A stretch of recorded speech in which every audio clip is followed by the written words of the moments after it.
Top headlines.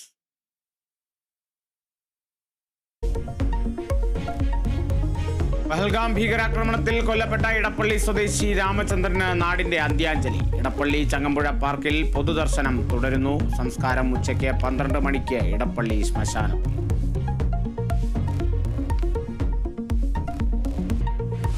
Pahalgam ഭീകരാക്രമണത്തിന് പിന്നാലെ അതിർത്തിയിൽ ജാഗ്രത ശക്തം. ഭീകരർക്കായുള്ള തെരച്ചിൽ ഊർജിതം. കരസേനാ മേധാവിയും രാഹുൽ ഗാന്ധിയും ഇന്ന് കശ്മീരിൽ.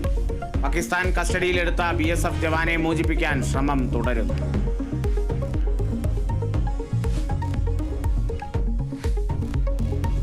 വയനാട് എരുമക്കൊല്ലിയിൽ കാട്ടാന ആക്രമണത്തിൽ മരിച്ച അറുമുഖന്റെ പോസ്റ്റ്മോർട്ടം ഇന്ന്. മൃതദേഹം വിട്ടു നൽകിയത് മണിക്കൂറുകൾ നീണ്ട പ്രതിഷേധത്തിനൊടുവിൽ.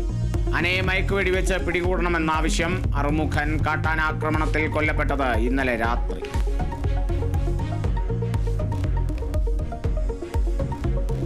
ഫ്രാൻസിസ് മാർപ്പാപ്പയ്ക്ക് വിട ചൊല്ലാൻ ലോകം. അന്ത്യാഞ്ജലി അർപ്പിക്കാൻ സെന്റ് പീറ്റേഴ്സ് ബസിലിക്കയിലേക്ക് വിശ്വാസികളുടെ ഒഴുക്ക് തുടരുന്നു.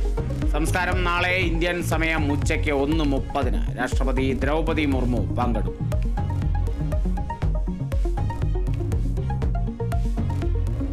IPL ഇന്ന് ഹൈദരാബാദ് ചെന്നൈ പോരാട്ടം. ഇരു ടീമുകൾക്കും വിജയം അനിവാര്യം. മത്സരം രാത്രി 7:30 ചെന്നൈ.